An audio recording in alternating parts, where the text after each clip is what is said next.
Hi, everybody, and welcome to the second edition of Changing the Narrative. I am Murray Elborn, and my co host today, as usual, is Elizabeth Rouse. Welcome back, everyone. Round two. We're excited you're here. absolutely. So, today we're really excited to talk about really the four pathways, is what I say. Is Mhm. if you're a student in transition, or even if you're an adult who's kind of been in the middle ground and thought, hey, I'm going to go and do my uni degree, and then never happened. I'm thinking about starting a business. Today is your podcast because we are going to talk about the four pathways of joy that you have choices to make on. And it's good, I think, with Elizabeth choosing one pathway, and I've chosen one pathway, and then I chose another pathway. So we are experienced across all the pathways to be able to talk about our own journeys as well. So, And just for anyone who doesn't speak Aussie, uni is college for oh those yeah, in the States. keep on translating for me. It's important. That's the new pathway that I've chosen. I'm It's your funny you professional say translator. that, because you talk about university of, right? Yep. But then when you're in conversation, you guys always say college, and Yep. so people should know what uni is. I mean, I'm firstly, sure most people do. I just want to make sure we got those uh, those tricklers who weren't uh, quite catching on yet. and also something for our listeners to know is that Australians shorten everything. So, like, I call Elizabeth Lizzie all the time because Yes. it's just Australian, right? That's what we do. My nickname in Australia to everybody is Muzz, Mhm. which is short for Murray. So I'll shorten everything. So you also have to look up your dictionaries of urban Australianisms to really get the feel for the real feel of this podcast.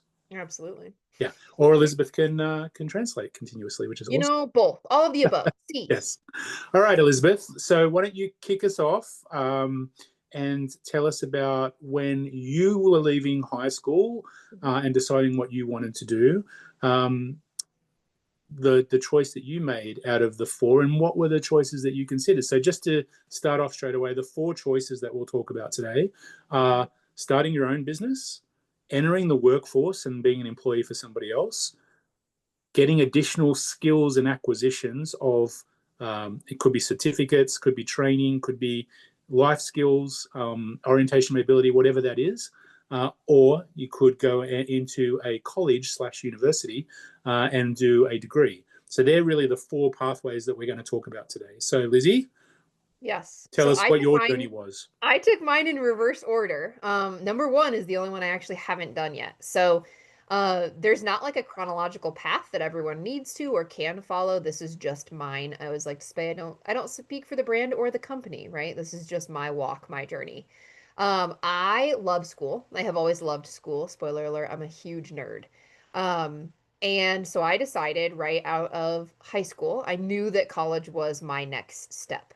I spent the vast majority of my senior or grade 12 year um, kind of getting my feet wet in the realm of post-secondary education. I toured a bunch of different schools. I did lots of visits. I asked a lot of really intentional questions of current college students. I even met with some disability resource centers. So I scoped out and decided that my alma mater, Central College, which is a Division III private university in Pella, Iowa, was the right fit for me. And I went straight in. So I actually did orientation about a month after I graduated high school. And I started that August in my first year, my freshman year at Central. Um, I immediately wanted to go in and study like everything under the sun. I think at one point I told one of my advisors I was going to get four majors, and she was like, "How about we focus on getting lunch today?" And so we went from there, and I ended up with, I would say, two and a half. I have two majors and a minor. For anyone who hasn't gone to college yet, a major is your primary field of study, and a minor is usually kind of like a secondary field of study. You take less classes in that specific focus area, but you still have an endorsement or such in that area. So I studied English because I was really good at it. English is one of my two majors. And I ended up studying theater, shout out to last week's podcast episode, because I loved it. I absolutely fell in love with the department, with the faculty. It was just an incredible immersive experience where, in spite of my disability, limits weren't imposed on me. And I just found a lot of success and comfort in that realm. And then I also have a religious studies minor, mostly because I found the classes interesting, and I was good at them. So why not? I was at school for 4 years, and I graduated in the spring of COVID year. And then I actually went into an adjustment to blindness training program at the Louisiana Center for the Blind. So hop to number 3 on Murray's list, acquiring more skills. And after my program there, which we can dive into much more now, and or frankly, I think it could really be its own podcast episode. Then I decided to work for a couple years before pursuing my initial first graduate degree. So I was working in South Carolina. So that's kind of the easy 1, 2, 3, Murray. What do you want me to dive into more? Or do you want to pass the buck and you take the mic for a few minutes? Yeah, I'll tell my journey and then we can kind of dig into each one a little bit. Sounds great. So for me, I did well in high school, but I didn't enjoy the work so much.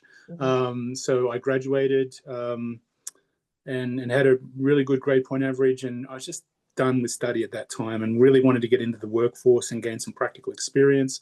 I got a internship program with the Australian government at the Department of Employment, Education and Training, and so I started working for the government in that capacity. I just didn't really love the government job, to be honest with you. I've always kind of been that private sector person who's worked outside of the government and now back in the government, so it's interesting. But then really wanted to still get my degree, and so I did it online because it's just more convenient for me, and I don't really like people that much, so I don't have to sit with anybody. Just kidding.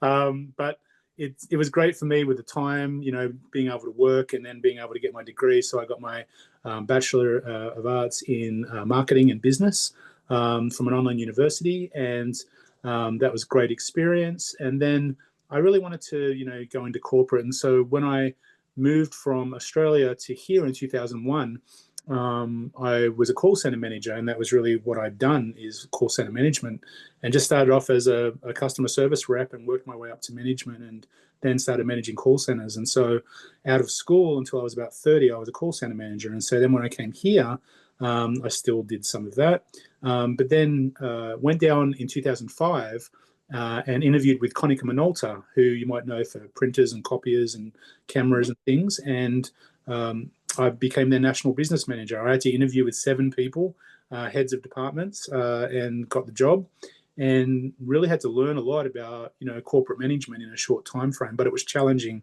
for me, and I really enjoyed that challenge. And so that was my entry into corporate life, and then successfully managed divisions of Konica Minolta. And just had a lot of really great experiences there. It really gave me a good foundation for working in corporate environments. And I never looked back. I had corporate jobs as national managers in a number of different companies. For 6 months, I traveled from New York to Austin, Texas, to Mobile, Alabama, back to New York every week for 6 months, just managing different parts of the business. And so I had a lot of great opportunities, but also a lot of hard work, as we talked about last week. These things And a don't. lot of frequent flyer miles, it sounds like. Yes, a lot of That's intense. miles. I say it's a hard grind, 6 months, and it was, but in actual fact, I used to fly first class a lot. I got picked up by town cars. I stayed at nice hotels. Like, it Oh, wasn't your that life is so bad. hard. It wasn't that bad, really. But having those great opportunities is what I say is working hard has its advantages. And so when you get a job and you're in that workplace, a lot of people have asked me, well, how do you move forward? You have a 100-day plan, that I developed, that really makes you the most valuable person in that business. Shows Yep. your work ethic, shows that you'll take on additional work, shows that you're not going to just look at the clock and leave it whenever you're supposed to leave. People want that, and especially in today's society, they need that. So there's no substitute for hard work. And then, as I said last week, I worked in sport, went back to Australia, changed from corporate there, working in energy for 5 years, which was really rewarding and great, and then moved back to sport, which is my true love. And then, just working in sport didn't even feel like working, really. It was just things that I love to do anyway. And then when I came here in 2023, starting my own business was really scary for me because I'd always worked for somebody else, and knew how to do that really well. But writing a business plan and having a marketing component of that business plan, and then signing the contracts with state agencies for the blind, That's all a pretty big process, and sometimes you have to wait months to get approved as a vendor. But now the work that I do, again, as it was in sport, just doesn't even feel like work. It's something that I'm passionate about, something I love to do, and giving back to the community, that's given me so much over the years is so great. So I think, you can see as well that the transition of the different things that we've done, your life isn't going to just have one pathway. And that's really important to know wherever you are, if you're an adult, if figuring out what your next career is, or if you're going to start your own business, or if you need further training, or if you want to go back to school, those four pathways ring true for any age group, really. And at the latest conventions, we saw people in their 40s and 50s getting their degrees. And so I think that's great, to be able to just have the courage to go back and start again at whatever age you're at. Yeah, you're never too old to learn something new. There's a really, really good George Eliot quote that we're gonna have to drop in the show notes. I'm gonna see if I can find it here really quick while we continue our conversation. But it's the epigraph to this book that I just started reading with my middle schoolers. It's called The One and Only Ivan. And let's see if I can multitask. I can't multitask to save my life. Let's see. George, where are you? Good old George. Okay, here we go. It is never too late to be what you might have been. It's our So quote. true. Yeah, It's our it's quote so today. true. It's really And deep. when I started my own business, I was 50, and so it's like it's never too late to just put your toe in the water and do what you're passionate about. And Yeah. I also want to get your take on this as well. I feel like finding what your true passion is so important, because you can go to a job and you can work and you can be unfulfilled at the end of the day and not love what you do. But the difference in loving what you do versus not loving what you do is so night and day. And I think, Elizabeth and I have both found things that we're really passionate about doing, and it just makes the world of difference. And you can talk to your own, experience there. But for me, there's no substitute for doing what you love to do. You wake up in the morning and you feel motivated to get stuff done and to do it. Whereas if you're in an unfulfilling environment where maybe the right advocacy and the right, the right environment is not there for you to flourish, you're always Mhm. going to struggle. Yeah, I think the key thing that you said there was at the very end, right? Flourishing, right? The idea is, what's the cliche phrase is like, you never work a day in your life if you love what you do. Lie, okay? Lie, straight up lie.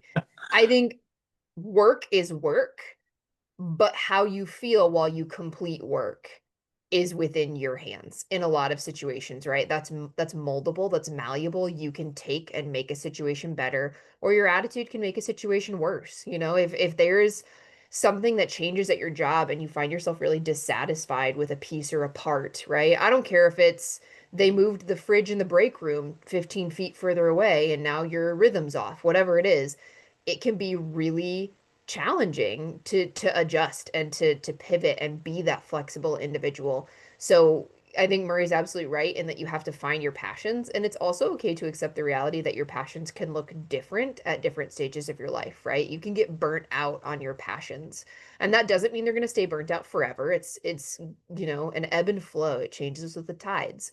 So, perfect example, I love working with my fifth and sixth graders. I adore them. But at the end of the day, I'm excited to send them home because it takes me a certain amount of time to recuperate my energy to be able to go back and start with them again tomorrow, right? If it's a difficult concept that they're struggling to comprehend or that I'm not explaining well, right? It's give and take. And that's something that I love having the ability to do. I care about my job and I really do enjoy my job, at least this week. Ask me again in a month.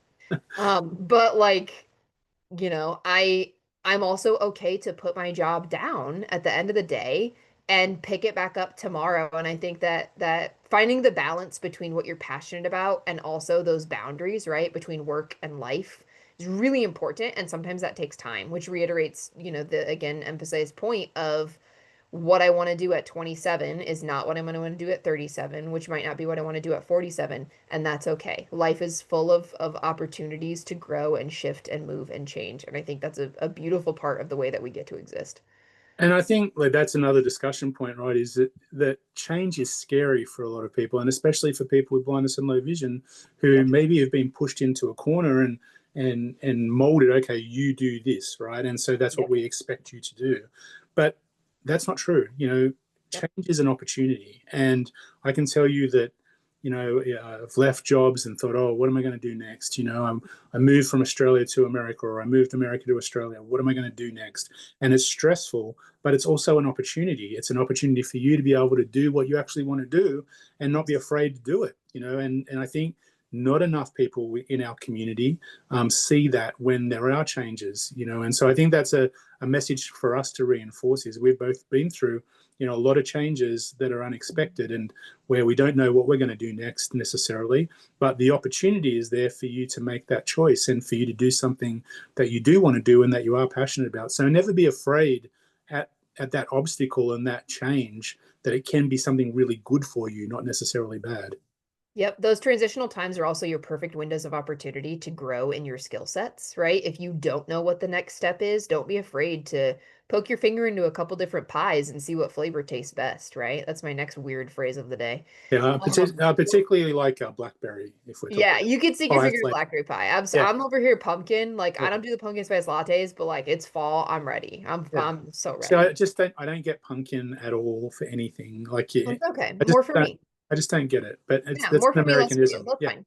Well, Yeah, but in all seriousness, right? I mean, that's when you say, okay, I don't have the assistive technology skill or I don't have the mobility, to use my cane.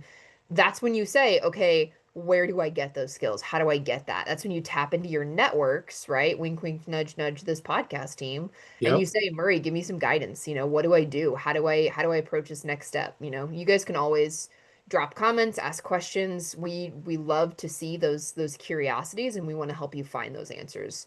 Yeah, There's absolutely. strength in knowledge, and you don't have to dig it all up on your own. 100%. And I think, having this podcast, and the reason why we started this podcast was to support and to shine the light on these things where if you're going through change and you have anxiety about it, that's normal for sure. Absolutely. But it's also that opportunity. What do you want to do? What skills do you need? And I just went through that with my own business is, last year we were doing a whole bunch of different things. And then this year we needed to pivot because of the government change and the funding changes and the models that the different state departments have.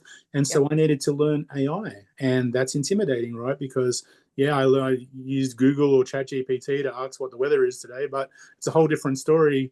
Really digging in, and we talked a little bit about this last week with Elizabeth and her anxiety around AI. But it's never too late to learn. And I just went and did a great course, which really enlightened my thinking about AI and all the things I can be using AI for.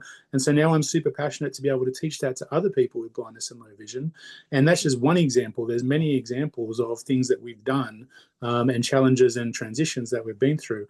I think that's a great opportunity now to talk about the Louisiana experience, Mhm. Elizabeth, because I know the NFB have some great centers around the country where they do some amazing work with people with blindness and low vision in advocacy and also living skills and adaptive technology as well. So we'd love to hear about your journey there. Yeah, definitely. So this starts back in my college years. I actually had the fortunate experience of attending my first year of school, at least my first semester at Central, with two other blind students, both of whom were looking kind of down the road at going to this place called the Louisiana Center for the Blind. And I watched these two, individuals, these two women who I had a lot of respect and love for, go into this program and come out. Honestly, the only way that I can describe it, Maria, is just totally different people. Like they were so much more confident. They were so much more capable. It wasn't fake it till you make it. It was make it because I don't have to fake it, Yeah, right? I mean, they were just kicking butt and taking names day in and day out. So I bought into the idea very early that I was going to end up in training. I actually knew by the end of my freshman year of college that I was going to go, and I was pretty sure that I was going to go to the Louisiana Center. I did a tour during my junior year of college, and absolutely loved it. I thought the staff was incredible and kind and compassionate and all sorts of wonderful and amazing things. And I actually started working with the center's director, Pam Allen, at getting to training in spring of my senior year of college. And I'm not gonna lie to you, it was a fight. Informed choice is a very important part of the vocational rehabilitation system. And I knew, based on my passion for positive blindness philosophy, which I have found most consistently in the National Federation of the Blind, I knew that I wanted to go to an NFB center. I did not want to stay here in my home state. So I had to go through my counselor and go through my counselor's bosses and go through my counselor's boss's bosses. And I actually fought all the way up through the director of our department here, and had to go to what's called the client advocacy program. And every state has a client advocacy program. And after, I'm gonna say roughly 6-ish months, CAP got my documents. They had them for all of a day before they decided, yep, she needs to go. You're violating her rights. Send her on her way. And I was like, perfect. And then, of course, it was the middle of COVID time. So I waited until after the holidays to start just for necessary isolation purposes, et cetera, et cetera. And I started January 4th, I believe, of 2021. And it was a challenging program. I mean, it's 8 to 5, Monday through Friday, under learning shades. 2 hours of wood shop where you learn to use power tools safely and confidently. 2 hours of home management, right? Anything from cooking to cleaning to maintaining a house, and beyond, right? I mean, we got a grocery shop, we got to iron, et cetera, et cetera.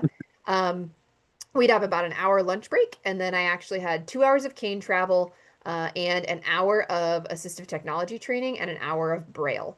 And even in spite of the fact that I've been a Braille reader since I was 4, I learned things day in and day out. I got my national certification in Unified English Braille while I was there. I was pushed and challenged to grow and to succeed in a way that definitely pushed me outside of my comfort zone, but never to a point where I felt unsafe, right? I think part of that skills acquisition is trusting the process and trusting your instructors. So even if I felt like I wasn't ready for something, I knew in my heart that my instructors weren't going to push me to do something that they weren't completely confident that I was ready for. So 9 months later, after lots of frustrations and lots of failures and lots of successes, I graduated. I did all sorts of graduation completions. I mean, LCB has you do preparing a meal for 40 people from scratch, right? You do a grain, you do an entree, you do a side, you do a dessert, you do a drink, et cetera, et cetera. And you get to serve the entire center, right? So everybody's celebrating in that accomplishment. Um, every class has its like quote unquote final, except tech. Tech just continued to evade me. I am still begrudgingly and Did it self-critical evade you, or did you Haskell. evade it? Yeah, it evades me. I'm not the greatest tech wizard because I get frustrated really fast, right? I want something to be intuitive. That's why I need to get better at AI so they can tell me how to use my computer. Yeah. But yeah, so lots of different successes there. And then I decided to enter the workforce. And at that point, I knew, right? I had put in the time and the effort. I mean, 9 months is not a short window. If it's enough to make a baby and have a baby, it's enough to grow all the skills that you need to keep that baby alive. And I don't have a child, but I could if I wanted to. So a lot of that preparedness fueled me into the next stage, which was finding a job and being really successful at a job. And I genuinely think if I asked my previous boss to come on this podcast and, give a one-on-one about how I did, I think she'd still agree. So lots of time and effort. Murray said to start with, there's no, what is it? What's your line about hard work? There's no substitute for hard work. There's no Really, there substitute for is hard not. work. That people, Absolutely. you only get one chance to make a first impression, and that's my biggest thing that I tell people is you need to be when you get a job or you do something, like you go to one of these residential centers to be able to learn living skills and adaptive technology. You only get one chance to make that first impression, so you need to be at the top of your game and really motivate yourself to get the most out of yourself in those environments. And like a job, I'm always the last person to leave for the first kind of month because I want people to see that I care about what I'm doing, and that's how you get opportunities to rise up quickly through ranks and be promoted and to go into management. So it's those things that I really want to tell people is there's no substitute for hard work. There really is not. Absolutely. I would be remiss too if I didn't shout out the National Federation of the Blind, as Murray alluded to earlier, has three training centers. Two of them are currently accepting students. The Louisiana Center for the Blind, which is in Ruston, Louisiana, north central Louisiana. The Colorado Center for the Blind, which is in Littleton, which is a suburb of Denver, Colorado. And the Minnesota Center for the Blind, formerly Blindness Learnings in New Dimension, or Blind Inc. And that is in a big transitional period where Minnesota Center staff are really working and reshaping and kind of reestablishing their footing and figuring out what they want to do and how they want to do it. So if you are ever curious about the National Federation of the Blind's training centers, I would love to talk your ear off about them for as long as you would like. Again, drop comments, ask questions, send emails, whatever that looks like for you. You know, I'm in your corner to help you figure out the answers there too. We'll do a podcast about that and maybe bring some of the center people on from around the country, because I think, Absolutely. these residential centers, and obviously there's three NFB ones to choose from, as Elizabeth just said, but there's state agency run ones as well. And so if you're not connected into your state agency for the blind, I highly recommend you trying to do that, because at the minimum, they can provide additional supports for you around things like assistive technology, training, courses. I know, like the states that I work with and Amerability works with, there's funding for you as individuals Yep. in those states to be able to come and do workshops with me and Elizabeth. And so it doesn't hurt to just ask, like, what's available. Sometimes we just think, oh, it's on me. I need to go through this journey by myself. But it's a lot better when you have, I guess, partners who understand and have been through this with other people in your journey. So don't be afraid to reach out to your state Department of Services for the Blind and see what they have available for you. Work within the systems that have been built for you while they still exist. I always tell people as a joke, I might not be able to drive, but I sure as heck graduated college debt free. So, that's something that a lot of people at age 22 can't say. And unfortunately, right, we do have access, I should say, unfortunately, in because we have a disability, right? That is the qualification. We are fortunately eligible to access these services. So there's no shame in accessing, tapping into those resource pools, making the systems work for you. Yeah, and in some cases, look, there are waiting, lists for things like mobility training or assistive technology training. But at least you'll get your foot in the door. You'll understand the environment. You'll understand what capabilities you do have to be able to get that upskilling as part of it. So I think no matter what stage you're at in those four pathways, Mhm. it's really, something that I want everybody to start thinking about. And if you're struggling in one of those pathways that you're in right now, and you want to transition to another pathway, it's also a great time to think about that as well, is what can I do to feel better about my environment? And I talk about environment a lot because it's our daily living, right? It's what we live and breathe, and the mental health components of that are so Yeah. important. So, think about your environment, think about what you want, and more importantly than anything, don't let anybody say that you can't do something. If you really want to do something, within your means, and there's support to be able to do that, like we just talked about, find a way to make it happen. Don't take what other people's view of you is. How do you want to be seen? And I talk about this in advocacy all the time, is do you want to be seen as someone who's a blind person, or do you want to be seen as Murray and Elizabeth? You should always want to be seen as Murray and Elizabeth, right? Elizabeth is Uh, laughing because she knows it's true. Something like that. I don't know if all of our viewers have the time to dedicate themselves to 50 fantasy baseball teams, so I don't particularly want to be Murray for that stretch, but there are we, definitely some other qualities we worth all have our interests, identifying. Elizabeth. We all have our interests. We all have limits. We do. Um, Anything else to add around the four pathways?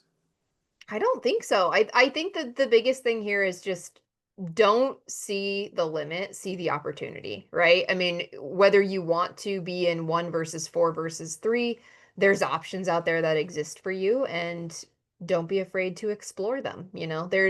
There's insecurity in change, but there's also opportunity in change. And I think Yeah, that that's a really beautiful thing to keep in mind, especially if you aren't at a place in life where you're your happiest version of yourself. That's never fun, and nobody wants to live in that state perpetually. And if you do, you should write angsty heavy metal and or poetry. But if you don't do one of those things, embrace the change. Don't be afraid. Or play sport, go out and smash a tennis ball That's around. true. You could. You could. I That, connected to someone at blind tennis. that also works really well. Yeah. Yeah. Um, so one more thing is, if you were interested in starting your own business through your state agency for the blind, in most cases there are startup funding as well available to start your own business. But of course, you need to write your business plan. You need to be able to look at marketing, competition. There's a whole range of things that you need to do. Amerability also offers programs around that called Startup Wizard, where I can do one-on-ones with you to be able to help you do those things online through Zoom or in person. And so, again, just resources through your state agency for the blind. If you're interested in starting your own business, that's definitely the way to go. Absolutely. So, spotlight of the week. I will go first because Elizabeth is thinking of hers. I have mine Oh, you actually. do? All right. Well, you can go first then. Yeah, so this is an easy cherry pick for me. So this is probably one that a lot of people have heard of. Whatever, come for me later. If anybody has not signed up for an NLS BARD account, National Library Service BARD account, you can do that through your state library for the blind. I had not done this. I love to read. And I had not done this until I was actually in training, which is what made me think of this. Um, Bard allows you access to audiobooks, braille books, magazines, periodicals of so many different shapes and sizes. And I want to say you could download like 200 and some per month, right? You can Wow. speed up the audio if you start a book and you're listening and you're like, I despise this narrator. I can't do this. You can just delete it and move on. Doesn't cost you anything, totally free service. I absolutely love it. I'm going on a cruise in about 2 weeks. And I preemptively downloaded 10 books in one sitting. It was super Wow. quick, super easy search. There's an app. If you have not signed up for NLS or National Library Services BARD program, definitely reach out to your state library. It's a hidden gem. You won't regret it. I should have done that. I just downloaded audible.com and bought the Da Vinci Code to listen to on my 15-hour flight from LA to Well, Sydney. there you go. Now you have a resource for your flight home. There you go. Sounds great. Also, along the lines of literacy, I am really keen to start a writers group, a young writers group. And this comes out of always wanting to write. I wanted to be a journalist when I was younger and did some cadetship work at the local newspaper, and then had opportunities to be able to contribute pieces to different uh, publishing divisions on different topics, including sport, which is great. So now I'm writing my own book, and it's been an amazing process of going through. Where the first version, I thought, wow, this book is so amazing. And then I asked two different forms of AI to critically look at the book and give me feedback, and then was soul crushed for 2 days about how horrible the book was. And so then it really taught me some really strong lessons to be able to get back on that typewriter and start punching it out again. And now You're dating yourself. I'm 13 versions through. I don't really use a typewriter. Actually, I'm doing it on my phone half the time through notes. So I'm with it. It's all good. I'm with it. But I'm 13 chapters through a 30 chapter book of rewriting the book, and honestly, like, I feel so good about the process. And so my spotlight is, if you're a budding writer or you're interested in writing, let's start a writing group. Let's talk about the ways that we can construct novels, use AI to brainstorm, structure your books, different ways that you can go about character arcs. And so please put in the comments if you're interested in a book writing club. And I'd be really keen to be able to start doing that through Zoom, once a week, once every 2 weeks, whatever people want to do, and to share our stories. Because I know that there's some young writers out there that are really keen for that knowledge and that discussion group. And I think, again, creating the right environment and the right community can really, help everybody. Nature versus nurture, baby. Let's create our own environment and get it done. Absolutely. Thank you very much, Lizzie. It's been really great to spend some time with you. I know that you're very busy, so we'll let you get on to what you're doing, and I have some food to eat because I haven't eaten anything today. So balance is important, right? Yes. But thank you very much for listening. Also, remember, we want to hear back from you. So the things that we're talking about, we want to hear your experiences with. Have you been to an NFB learning center? What was your experience? Where are you at in those 4 pathways? Do you want to be part of our writing group? What have you done to be inspired from what we've talked about? So please, please, please give us all your feedback, good and bad. We're thick-skinned. We can take it. All the bad stuff. Only Just give the address bad it to feedback to Lizzie. Murray, though. I'm a delicate flower. He has ChatGPT, experience, so he can I do. Once you're divided by ChatGPT, anything is possible. You can overcome any obstacle. Thank you very much, everyone. And remember, change the narrative. Very important. Yeah, see y'all soon. Bye.